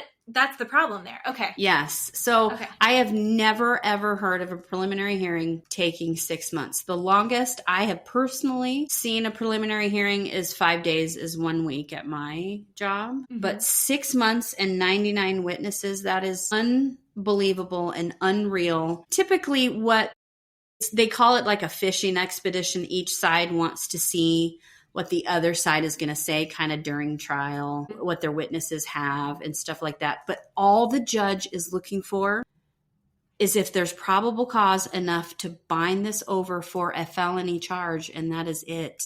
When he said it took. Why do you think it took that long?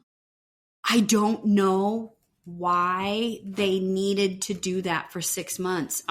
I honestly don't. I cannot believe that this judge let this go on for 6 months. If it were my judge would have said, absolutely not. This is not going to go on this long. No. But yes, so it took 6 months. They had 99 witnesses. Johnny was one of the employees that testified. He said he didn't want to do it, but he did it anyway. Mm-hmm. Andre testified. But then David said, look, all these employees testified so they could either not go to jail, mm-hmm. or have something wiped away clean from their record. And Andre, one of the, what was it called? Big Men Unlimited.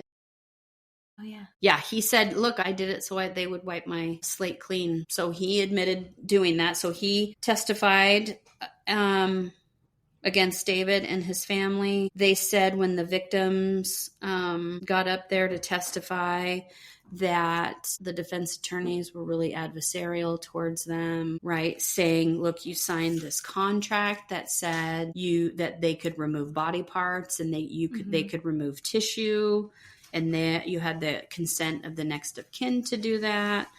And the victims that were part like, was wild to me. I know. And the victims couldn't believe that. They had a juror in the documentary. Yeah. She did not look old enough. I know. I said that to Steve. I said she had to have been like 19 or 20 when this happened, because she looked beautiful.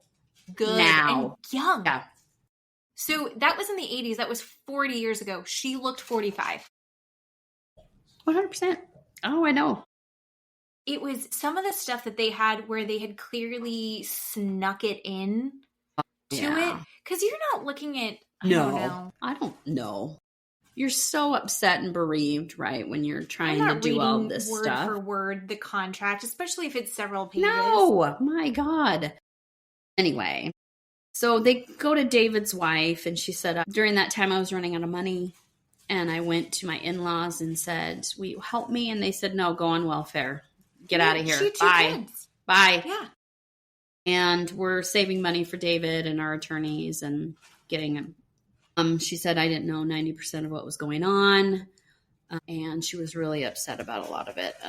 People were saying that David carried guns and routinely threatened people. Sometimes he carried 2 guns at a time, that he would make plans to kill his competitors and threaten his employees. At one point, while the preliminary hearing was going on during the 6 months period, they talked to this other cremation mortuary owner named Elias Stefan. And he said that the detective showed up to his place and said, we have 2 people in custody that they say David Sconce hired them to kill you. And he was like, what the actual fuck? Just because he outbid David Sconce for a business. Yeah, for a business. And David was pissed off about it. And we find out it was, I call him the guy in the shadows. He was one of the... And he's like, yeah. Yeah, he was like, yeah. David hired me and a buddy $10,000, and we followed Ely around for a month, and we had sticks of dynamite, and we had blasting caps, and we found out where he lived, and we were going to kill him, and then we got arrested. So I was just like, oh my God, fucking God. Yeah. So he would have killed this guy too, apparently. What? It's the most Jax Taylor bullshit. Listen, no one was holding him accountable. No. And that's why he thought he could keep getting away with it. Right. Yeah. Clearly. Oh. Nobody said, you can't do that. Yeah. So then I thought it was really interesting that we get to hear from the judge that did this preliminary hearing, which was interesting to me. So the judge said, one of the deputies saw some writing on the cell where they would take them inside the courthouse to wait for these hearings. They had something threatening about the prosecutor in David's cell that said the prosecutor's last name will die. And so they asked David about it. And David's like, yeah, I wrote Lewis will die of AIDS because he was so emaciated. But then they had 4 other inmates that were approached by David to go and kill him. And then they showed the picture and it didn't say that. And it had a box around it. It didn't say that. There were no other words. No. All of it. Not even. I mean, David is a constant liar. He just lies after lies. I mean, all the time. Yeah. And so anyway, the judge said, I ruled there was sufficient evidence to find probable cause to bind him up to district court so he could go to trial. All of them could go to trial. He said that the parents would be tried separately from David and there would be 2 trials, but the parents would go first. And apparently Lorianne was very upset, said when she left the courtroom, we haven't gotten justice. She screamed at it. We'll get justice somewhere else. She got really mad. She glowed. As she glowed, oh my God. My God, we got to see him again. Skip. I love him so much. Skip. So, yeah. Then we go to trial for Lorianne and Jerry, which, let me just tell you, I have to say, these pictures of Lorianne with her bouffant hair and how she will look like towards the camera or to the side, she's the devil. Her face is so scary. I don't know. She does not glow in these pictures. Oh God. She's like the really evil principal of Harry Potter. The headmaster. Where it was like she's in pink and she has kittens everywhere. Yeah. Oh, yeah. Super scary. That is who she is because she's so perfect. Yeah. Yeah. Because she actually looks like Mrs. Claus. It's terrifying. Yeah. And she's very sweet. And as you're finding out what horrible things that she's doing. Oh my God, I know. Yeah. And this is where we meet the actual jury 4 person. Her name is Drina. And she looks like she's, I don't know, 40, like you said. She's so pretty. And she said she had never heard of this family before or this case or anything. She said the father, Jerry, she didn't trust him as far as she could throw him. But he looked sketch. Skeevy. Yeah, skeevy. The mother, she said she'll always look so innocent. She looked like a librarian. And then we cut to Skip Jones. He is this funeral board auditor that really wants to have sex with Lorianne. He cannot keep it together. No, he can't. Acknowledges that she's a liar and that she did bad things and that she's guilty of fraud. Mm-hmm. Yeah. God, she looked good. God, she still had that aura in that courtroom. Mm-hmm. And God put her on this earth to help do people. This business and to help people. And I am telling you, if he could bed her right now, he would. He was so horny for her. And he was even astonished. He astonished himself. Yeah. Like he would hear, it's like he heard himself saying these things out loud. Mm-hmm. And I don't think he ever had said it out loud before. Yeah. Yeah. Said she didn't do anything wrong. All she wanted to do was help these families. And he said, she didn't know. Yeah.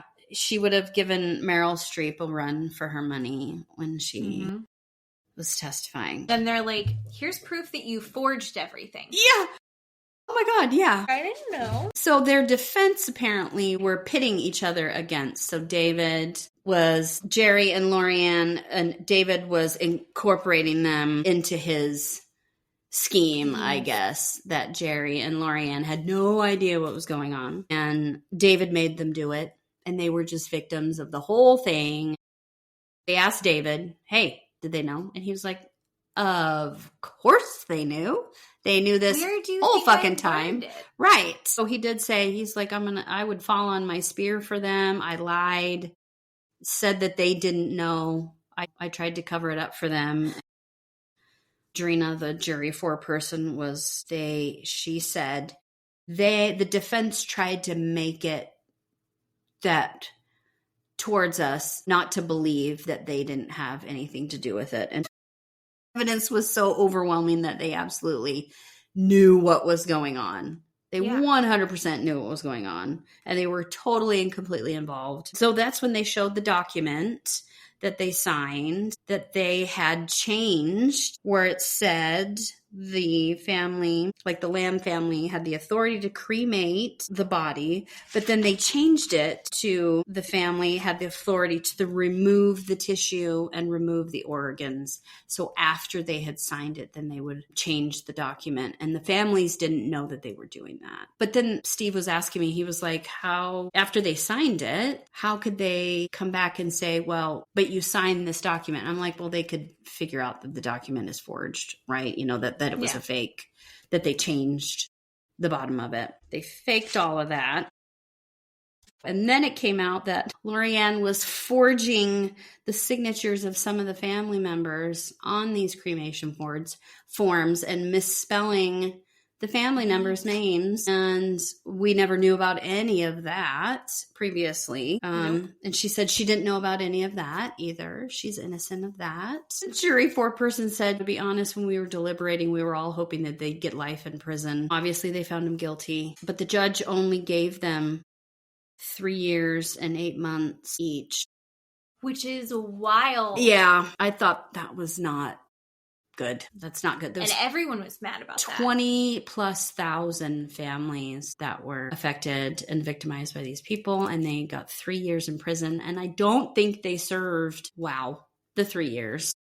No, they didn't. And no, that I thought was interesting. I don't think that the preliminary, I don't think that was necessarily influenced by who they were in Pasadena, but then I think it's universally accepted that all of that happened because of who the Lamb family was. And this kind of old money, established community members that the judge decided that, and people were pissed at that judge. Yeah, that for sure came in at sentencing. So they were really upset. And then we get to David's trial. And that's what you said. So he went into trial. He had a total sense of entitlement, and he was really cocky. And he got a different judge, and his judge dismissed 20 of his charges, including murder and conspiracy. And people were really upset about it. And David was asked about it, and he said he got lucky. And laughed and was really happy about this new judge that he got. And this judge sentenced him to 5 years. And I don't think he did the full 5 years on that one. I think he did like 2.5 or something out of the 5 years. And people were really upset about that too. So people were still upset about this Tim Waters. They were still trying to pin it on David somehow, that David poisoned Tim Waters. So then we meet this professor of toxicology at Cornell. So they had done that previous test that they thought they had found some oleander in Tim Waters' toxicology previous report, but both sides wanted more toxicology report on his organs. And so they hired this professor from Cornell to do that. And they found out that Tim Waters' body was in an above ground casket, just at room temperature. And this is what I'm thinking. I'm wondering if somebody did that on purpose, so they couldn't do any sort of other testing on his body. I mean, the whole thing doesn't make a ton of sense. Yeah. It was gross. The grossest part of this whole thing was Tim Waters' body. Oh, God. He says this professor said that, the organs are removed during the autopsy. They are placed in plastic bags.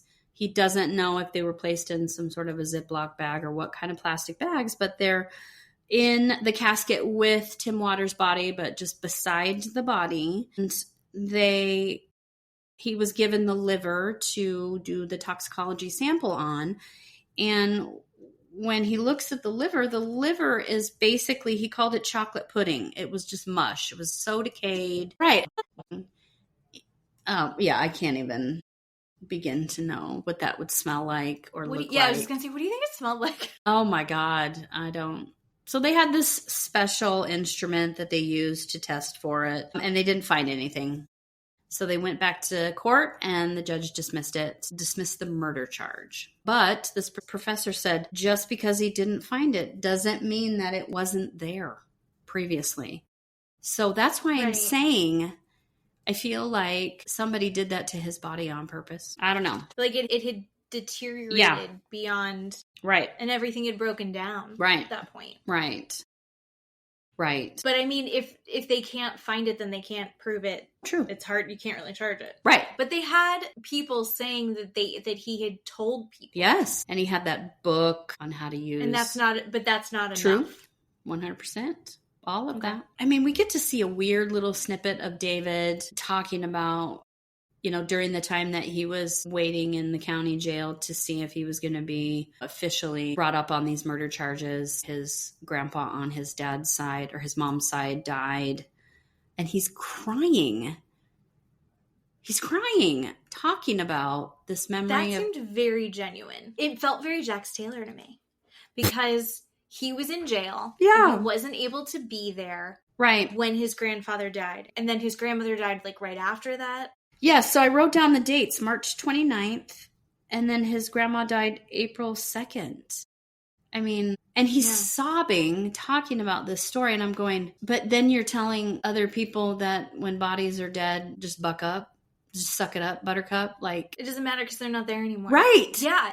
Right. No, it only counts. It was so Jax Taylor. Remember when Jax's dad died? Yes. But then he was an asshole to Lala when her dad died. Yeah. It's it doesn't count unless it's happening. Yes, that's a good way of putting it. That's so good. Anyway, that's the only time he can recognize its validity. It was just so weird to watch. Anyway, so we fast forward.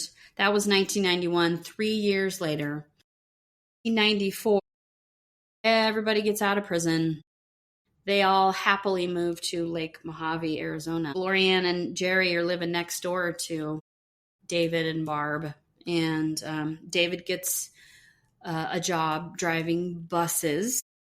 And she's got her 2 kids. Yeah. Too. Yeah. And it's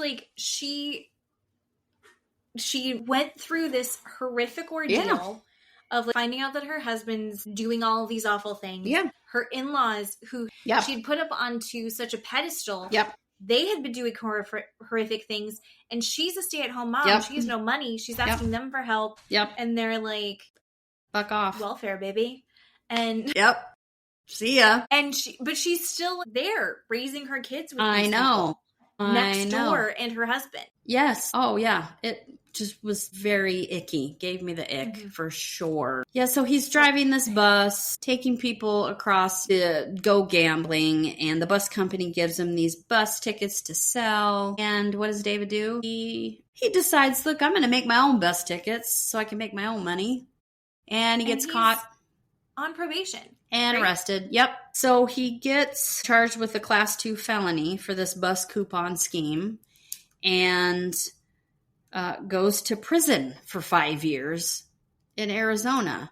So he serves more time for this coupon scheme than he does for this 20,000 plus family horrible cremation thing that he did in California. And he has to pay, $358 in restitution for the bus coupons. Anyway, so then David and Barbara break up while he's serving prison time. And him talking about the breakup, he was like, I would have stayed married to her if she hadn't gotten a boyfriend. And you're like, darling, do you not kind of see what you've done here? What's you happening?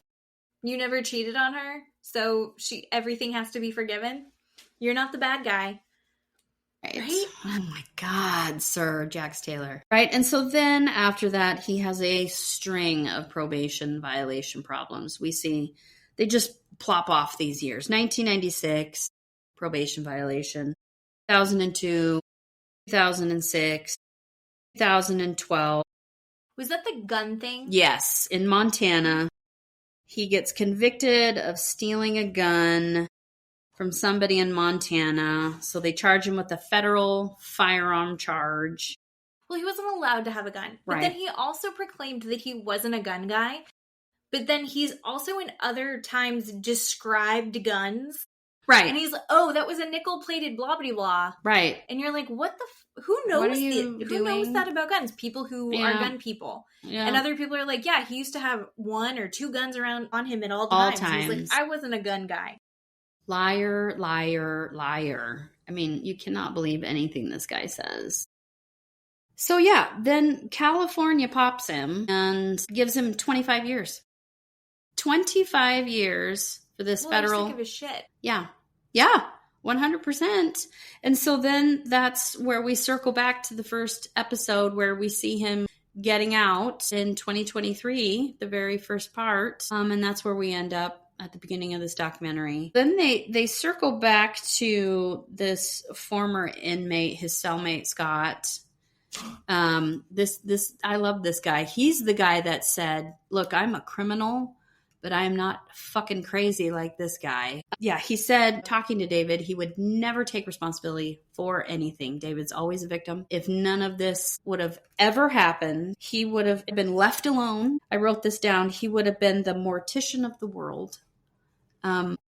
Well, he also said that like it's his parents' fault for making him go to mortuary school. Yep. And it's like the universe's fault for him getting hurt when he was playing football. Yes. If he had never gotten hurt playing football, then he would have been fine. If his parents hadn't shown him this and made him go to mortuary school, then he wouldn't have ever done any of these things. If you hadn't gone into mortuary sciences, I mean, he could have gone into like flipping burgers and he still would have figured out a way to do horrific things. Oh God, yeah.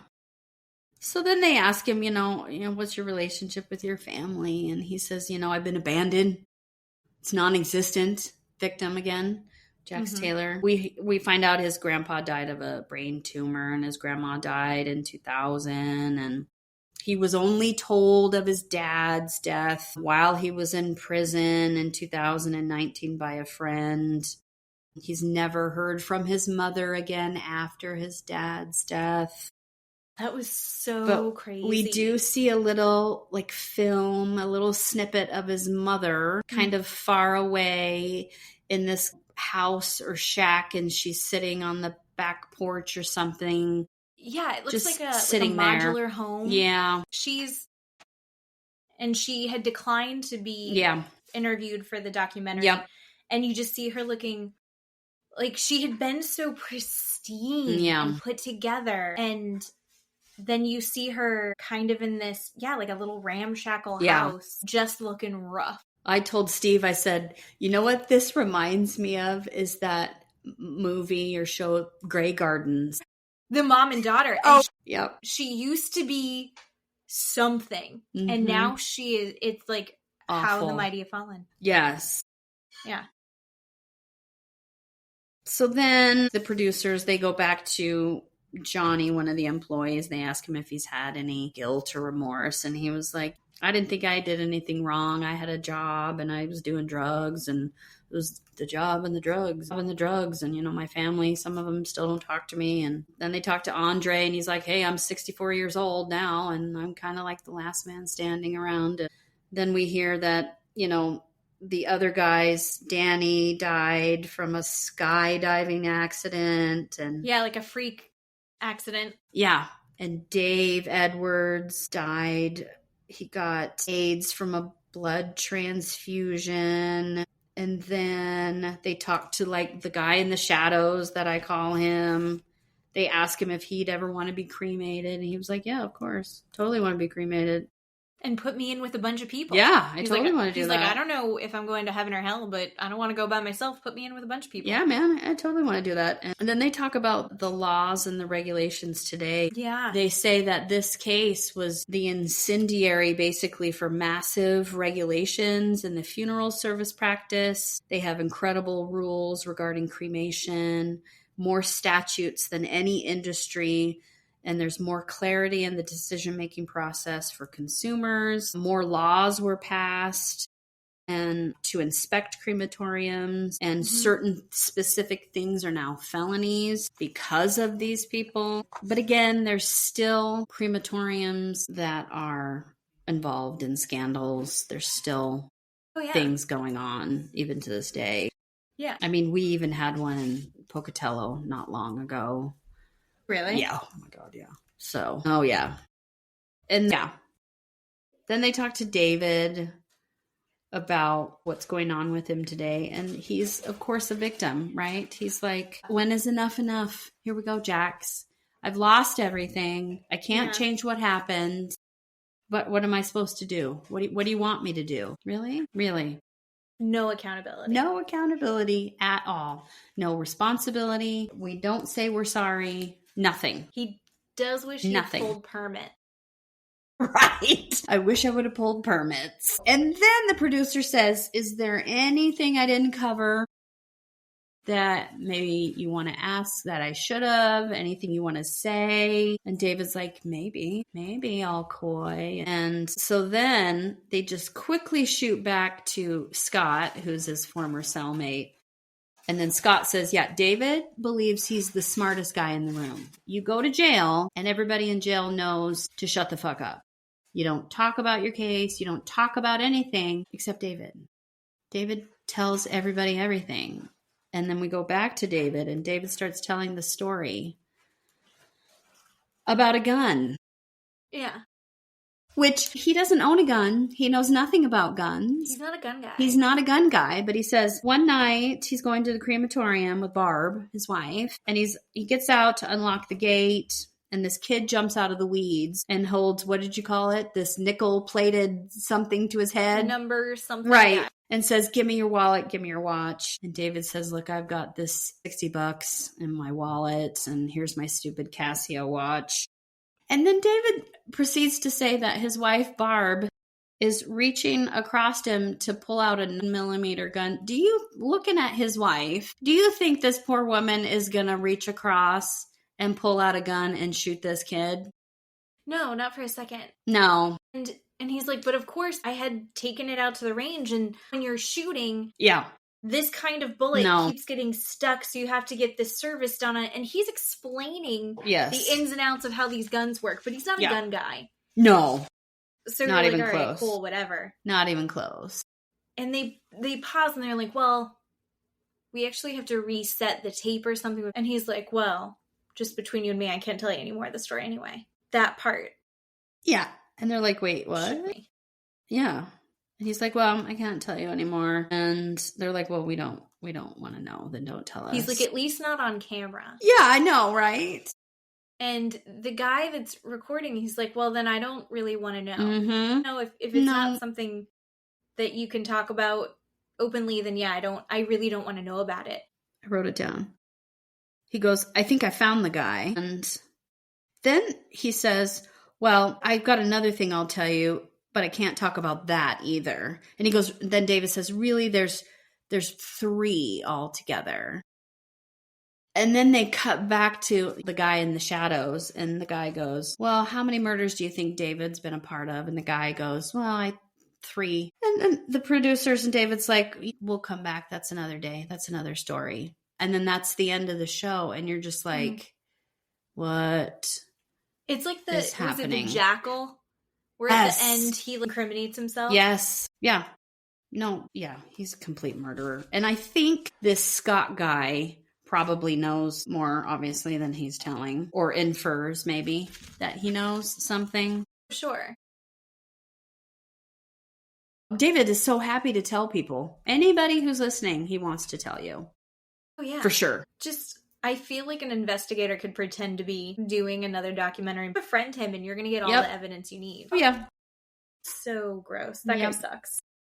Yeah. And what do you think for next week? Should we start the Gilgo family documentary? Yes, absolutely. I am so excited. That woman looks like this has just ruined her. I know. That poor daughter, too. And I mean, we haven't watched it yet. We'll watch it this week. I think they're all going to say that they had no idea. I agree. But how could they have had no idea? And what was it like growing up in that house as it's falling apart around you? God, yeah. And you know there's no lights on in there. It's got to be so dark and scary.